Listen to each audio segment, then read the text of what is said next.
నా సౌండ్ కన్నా వాళ్ళ సౌండే ఎక్కువ వినబడ్డది. Praise Lord everyone. గౌరీపట్నంలో జరిగిన ఈవెంట్లో రెండో రోజు అనమాట ఇది.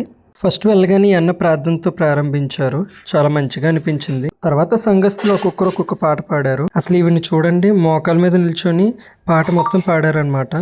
అలా పాటలు అయిపోయిన తర్వాత మరోసారి ప్రార్థన చేసి నాకు వర్షిప్ చేయడానికి ఛాన్స్ ఇచ్చారు. వర్షిప్లో నేను ఏ పాటలు పాడానని సరదాగా కామెంట్ చేయండి, లాస్ట్లో నేనే చెప్తాను. అసలు నేను పాడుతుంటే మ్యూజిక్ ఇన్స్ట్రుమెంట్ సౌండ్స్ కన్నా నాతో కలిసి వాళ్ళు పాడుతుంటే ఆ సౌండే ఎక్కువ వినిపించింది.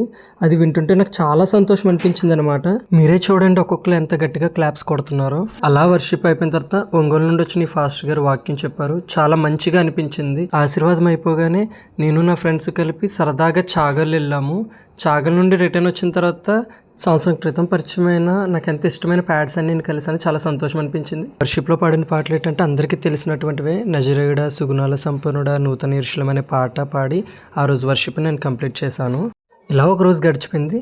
రెండో రోజు ఏం జరిగిందో నెక్స్ట్ వీడియోలో చూద్దాం. అంతవరకు ప్రైజ్ ది లార్డ్. బాయ్.